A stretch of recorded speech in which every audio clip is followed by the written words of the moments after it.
Hey, bring it in, everybody. Welcome to another week of the College Football Game Day Pick'em. I'm Rex Castillo, joined by Justin Hallbrock, Jack Patterson. Well, week 3, more craziness to come. Guys, you ready to get this started? Let's do it. Let's rock and roll, party people. Let's start it with Arkansas State visiting number 3 Georgia in between the hedges. Now, the new Vince Dooley Field, the Georgia Bulldogs, off to a slow start against Murray State, but obviously ran them out of the building at that point. 8 running backs played in that game. Yeah. Justin, which way are you going? Georgia, obviously, but Arkansas State's a good team. Kirby Smart talked about it. He said, you guys will say, oh, it's, whatever, Arkansas State. Right. But no, they have a good team. I think in the Sun Belt, they might be one of, if not the best team in that region. And the head coach, solid head coach out there at Arkansas State, used to be at North Carolina. Mm-hmm. So I think it's going to be a good game early, but then Georgia does what Georgia did against Murray State, which is blow them out. Running back, you definitely proved it last week with 8 backs playing. That's just insanity, even by our standards. But yeah, I'm taking Georgia here, and I'm with you, Justin. I think Arkansas State is a good team, right. One of the better teams in the Sun Belt, aka the Fun Belt. There you go. I do think that this might be closer than what everybody's thinking, and then cause UGA Twitter to explode, and then UGA will put them away probably in the third quarter. You think or so. Like Tulane Auburn close, or not as close as that? I wouldn't say as close as that. Okay. Right. It wouldn't surprise me if it's maybe a 17-point game at the half, 14, within 10 to 17 points. It wouldn't surprise me. Then blow them up by 40 in the second half. Exactly. it would not surprise me that Arkansas State has perennially been a pretty good team in the Sun Belt. They're always a championship team in that conference, and I think it's going to be a really good matchup to see, especially with that explosive offense that they had. I mean, as you mentioned, Kirby Smart, kind of dismissed the fact that we all think it's a Fun Belt team. Like, come on, you're going to blow them up by 40. But that's why Georgia is the way Georgia is. They take every opponent super seriously, and they come out with an effective game plan and bury them by 50. Yep. So good test for the secondary too, because Arkansas State, the Red Wolves have pretty good collection of wide receivers that they've gathered. Right. And so it's a good test for a Georgia secondary that's been spotty at times. And let's just be honest, Arkansas State loves to air it out. Yes. They do. And then let's run as many places as they can, so we'll see how this goes. Moving on, the SEC comes back to CBS. Y'all kick off at 3:30 p.m. Number 2, Alabama goes to South Carolina that does not have Jake Bentley anymore. And will not have him for the rest of the year. And that's sorry, Gamecock fans. Jack, which way are you going? Oh, man. Is Tua breathing? Yes. Roll Tide. I think this game might have been a little bit more competitive, had Bentley been starting and been healthy. I was really looking at this game as, let's see what Bentley can do. But, yeah, man. And, yes, so South Carolina had 700, almost 800 yards of total offense last week against Charleston Southern. That is not Alabama. No. It wouldn't surprise me they had less than 250 in this game. Your discretion advised? Close? Borderline. Justin, which way are you going? I agree with Jack. I mean, it's good for South Carolina that it's at home, but it's not good because of what they're going to see at home. This is an Alabama team that's going to put up points, and freshman quarterback in Helsinki, your second game. Welcome to the SEC. You have to go up against an Alabama defense. It's tough, man. So, I'd see Alabama winning by 31 plus. Granted, they don't have Dylan Moses. Good for the freshmen that they don't have a Dylan Moses out there. But they always have somebody behind them. Yeah, there's just another 5-star waiting behind them. Right. Reloading. It's crazy. The first play that Tua and the Tide offense had against New Mexico State, 75-yard run by Ruggs. Ruggs, Judy, Waddle, all those boys are back, and they are mad that they lost to Clemson, and they are proving how mad they are. I agree with you guys. Alabama by 30 plus. Have fun. Moving on. Auburn taking on Kent State in Bo Nix's second game on the Plains. They took care of Tulane a little bit closer than most of us thought. Yeah. Justin, you were at that game. So what did you see from Bo Nix? Was it the slow start and Boobie Whitlow not so great, but they won? It was the way that they ran the ball in the first half or didn't do it well, because they threw the ball 29 times in the first half. Wow. To put that in perspective, against Oregon, they threw the ball 31 times total. So they were only 2 away from that stat against Oregon, which is not good. And Gus said the reason for that is that they didn't run the ball well on first down. So it's not one person or the other. I think it's the collection of the offensive line. And let's give Tulane credit. They have a very good defensive front, especially that front 4. You'll see a couple of those guys playing in the NFL next year. So that's a measure of how good Tulane's defense was. But if you want to see if Auburn gets better week to week, keep an eye on the ground game, particularly in that first half. Because I thought Nix played pretty well. No turnovers, which is a big thing. but turnovers happened to Boobie Whitlow, who fumbled the ball twice, something he also did last year when they played Alabama State. He also fumbled the ball twice in their first home game. So he's got to hold on to the football, especially if he's going to be the #1 running back, which for all intents and purposes, it looks like that's the case because Cam Martin had about 9 carries, whereas Whitlow had more than 25. So you're going to see that a whole lot, but he has got to hold on to that football.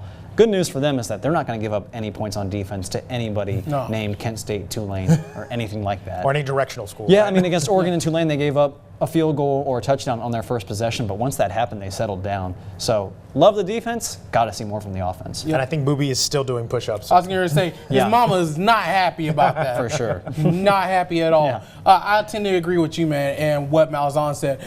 Auburn's success in this game and this season is going to be based on how good they can run that football. Right. The defense won't be a problem, right, but you've got to be able to run the football to develop that passing attack, and that's something that when you got a freshman quarterback, he needs in order to just have the choice and be able to spread out that defense. So I'm going Auburn here, but because it's Kent State after all. Back to that point, they only had 1 first down in the first quarter. Really? On their second drive, or first drive in the second quarter, they had 2 first downs. So they had more in the second quarter on 1 drive than all of the first quarter. So you've got to start out faster. I know it's Kent State, so it probably won't even matter if they do the same thing this week. It won't matter the week after that. Yes, yeah, absolutely. You've got to see them get better week by week. That ground game, you guys are so right. It's so key especially for a true freshman to have something to anchor him down there, to kind of make the defense think twice, because if he's throwing 30 plus in the first half, then you know it's going to be a long day for Nix. Yes, that means it's a lot of long third downs too that he's doing. That 3rd and 8, 3rd and 9. Can't face those, especially against an Alabama team or Georgia comes to town, right. Or Texas A&M team. Right. They got 5 teams ranked inside the top 15.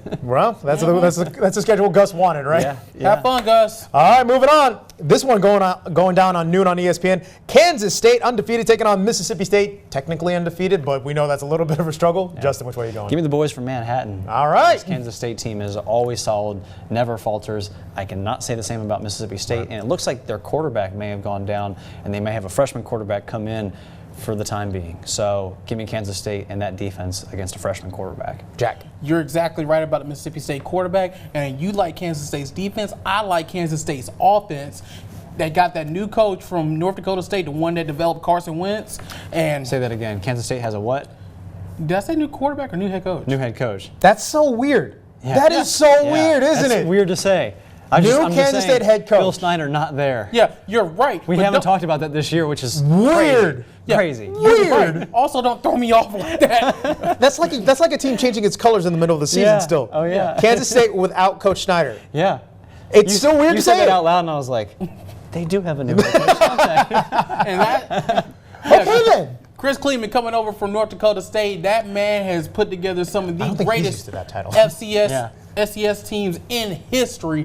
Give me the Wildcats to go down to Starkville and pull off the upset. Dear Cody Nickel, proud Mississippi State alum. I am so sorry, sir. Kansas State, we're picking. Just make sure Cody is away from driving because he'll be us right now. Because he may or may not be consuming some beverages that won't allow you to drive. Buddy, I'm so sorry, but I have to agree with you guys. Kansas State revitalized with a new head coach. It's still weird. But the fact that with that North Dakota State head coach, it's going to be a fantastic revitalization for Kansas State and the Wildcats. So I'm picking the Cats as well. Okay, people, be adults. Be adults with this one. 1-1 Chattanooga goes to Tennessee to take on 0-2 Volunteers. I'm going to give Jack a minute. All right, Justin. I think it's time to debate whether or not Tennessee is the best team in the state of Tennessee when they're playing Chattanooga. Who has a better record than them? We joked about it last week that they're playing BYU. They can't lose. They can't lose that one at home. And sure enough, they lost that one at home. In overtime. The way they lost it, though. A week after losing to Georgia State. The way they lost to Georgia State. The way they lost it. Tennessee had that game won. Oh, yeah. BYU was at their own 15-yard line with 15 seconds to go. How on earth do you blow that? Man. I mean, I said last week that, play for pride at least. Play for pride. Play for the name that's on the front of your jersey. And what do? You win that game for 59 minutes and 45 seconds, and you go and do that. Come on, I think that's all we really need to say. Just to put it in perspective, Chattanooga has played Jacksonville State and Eastern Illinois, Northeastern Illinois, a directional school. Sure. And you have a better record than Tennessee. Jack, go ahead and make your choice. Why am I nervous making this pick? Oh boy, that says a lot now, doesn't it? I shouldn't be. I really shouldn't be. And this is coming from a Georgia fan, okay? We can't stand Tennessee, Yeah. but I respect teams and I know where they stand. Do you though? I mean, do you respect this one? Do you? I Just to put it in those perspective, I saw this clip right before we came on. Jeremy Pruitt's comparing his team Tennessee to the Titanic. So the players of the deck chairs? Just rearrange the deck chairs and the players, and you'll be fine. It This doesn't is matter. bad. It doesn't matter what It doesn't really happens. matter what's happening. this is bad. This is. I'll tell you what, it's not good. There you go. think? Best thing about the Tennessee season so far is changing that kid's design, homemade design, Yeah. into an official T-shirt. Sure, yeah. That's There's a positive. Highlight. There's a positive. There's a win. For Tennessee. Great. yeah. I'll take Tennessee. Don't lose it. We're gonna have a vacancy on Rocky Top if they lose this game. We got to move on from Tennessee. I'm picking Chattanooga. Anyway. Yes. Why not? Why not? Why not? Why not? Okay, moving on. Ole Miss at 1-1, hosting Southeastern Louisiana, 4 p.m. on the SEC Network. Back to serious business. Justin. I'm usually against anything that has south, west, north, east Right. in it. This has both south and east, so I'll take Ole Miss. Jack?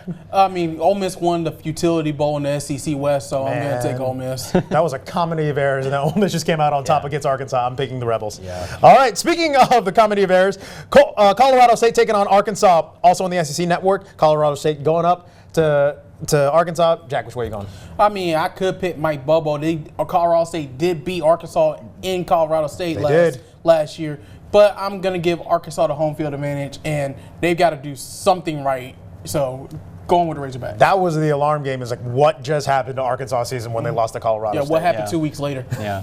Well, for that reason, I'll take Colorado State. Well, there you go. Just to make things interesting. Yeah. I think it's close. I do think it's Interesting. close. Interesting. High scoring and close. Yes. But I'll take Colorado State. All right, I'll go with Arkansas, I think, but we'll see what happens. All right, competitive game, more so than the last ones we spoke about. Number 9, Florida, going down to Kentucky and K. Roger Field, right? K. Roger. K. K. Roger. Roger Roger, Field, man. I love it. That's right. K. Roger. There, Justin, go. So I think before last week I would have taken Kentucky, but Right. their quarterback is out for the season. Yep. And Florida has not looked good, and they've fallen because of that. But yeah, Kentucky without that quarterback, man. There's actually a moment at midfield last week against Eastern Michigan. The coach from Eastern Michigan was mad at Coach Stoops for running the score up and calling plays, and he just said, listen, my guy is going to be out for the season, so I had to get my other guy some time. And so at that moment, the other coach, Eastern Michigan's coach, realized why he was doing that. So is that enough preparation for a top 10 Florida I don't team know, and man. that defense? No. So Florida at Kentucky, if Kentucky had their quarterback. It's just too bad because the SEC East is no longer competitive. It's a dumpster fire. And I It thought really is. Kentucky was going to be the one team that could challenge Georgia, but without their starting quarterback, we were looking at another easy slide in for Georgia, which I'm not upset one way or the other. I just like to see more competition since Agreed. the West is so competitive, and LSU being Texas. But all those teams on the East are just, they don't compare to Georgia. At this point, no. Jack. Yeah, I'm going to take Florida in this one, and I'm not taking Florida's offense. I'm taking Florida's defense. Same.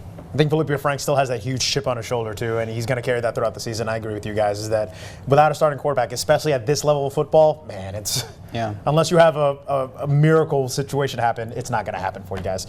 All right, moving on. Lamar going on to number 16, Texas A&M, who fell to Clemson. Tough matchup, though, to win in Death Valley. Jack, which way are you going? Your discretion advised. There we go. These good boys just got embarrassed on national television by the number 1 team in the country. Can't think that Jimbo and or Kellen Mond and the rest of those boys are happy about that. Sorry, Lamar. Your undefeated streak is going to end at about 10 o'clock on Saturday night. It's going to be bad. Justin. Agreed. Nice and simple. Yep. Easy enough. Yeah, Texas A&M. You're right. Jimbo's going to be pissed, and he's going to run this thing up. Yeah. All right, Northwestern State to now new number 4 LSU. Joe Burrow coming off a huge game in Austin. Now, as a Longhorn fan, I have to admit, that boy can play. That boy looked really impressive, even with his parents like up at the northeastern corner of the stadium. They put him as far away from Did the you field see as what possible. they did to their band? Oh, it was bad. Just remember, Texas, you got to go to Death Valley next year. Yeah, they sure do. Justin, which way are you going? Taking LSU, obviously, but what we saw from Joe Burrow, I mean, this is why I've been on the Joe Burrow train for so long. Absolutely. I mean, you saw 3 different LSU receivers with 100 yards receiving Crazy. and a running back with 100 yards rushing. It's the first time that's ever happened in LSU history. And a new look LSU team, this offense, grabbing that coach from the Saints and putting him as the offensive coordinator. At what point would you ever have seen an LSU team on 3rd and 17 decide we're going to pass the ball instead of running it and try to run some clock out and then punt it for field position? They decided 3rd and 17 we're going to go for it. Justin Jefferson goes and scores a long touchdown to Put it away. Put it away. Yeah, I mean that was the game, right? But the game was the game way before that. Yeah. Because they had 37 points before that play. Yeah. And Joe Burrow is the truth, and I think people are now seeing that he's catapulted himself into 100%. being a top 5 NFL quarterback because he's playing in a pro-style offense, something we're not used to saying about LSU. No. Right. It's usually third. Yeah, you're right. On 3rd down and long, just run the ball. Shoot, even on first and 10. It's weird to they see were them passing 1st and 10s. pass. Yes. And I think it was one of those things too. Like Texas tried to do anything they could to disturb their rhythm. Joe was in a rhythm the entire game. Oh, yeah. And that's what's dangerous is that now with the pro style offense, you get momentum. How do you stop LSU? I don't know how. Remember what I told you guys last year? LSU has always had these guys who look like they could do something, but never quite do it at the quarterback position. Right. Had great running backs, have had great wide receivers, defense phenomenal for decades, but they never really had that quarterback since Jamarcus Russell left. This is what LSU, and now in this kind of offense, It's dangerous. I feel really good about my LSU pick to the college football playoff. I was now. just about to bring I that feel up again. real Yeah, good like, about I that. was just like They have a this, hard schedule, so I don't They feel do. great, but I feel good. but this LSU, this LSU can make This- the Final Four and possibly make it to the championship game. If I, like I said, Nick Saban, if I'm the boys in Tuscaloosa, I'm taking notice of this. Oh, yes, you that are. that game, the first Saturday in November is going to be a whole lot of fun now. Yeah. Because good luck, Alabama, and I say this with the most respect because I respect Alabama's defense. But this is going to be fun. Alabama's defense trying to stop that offense.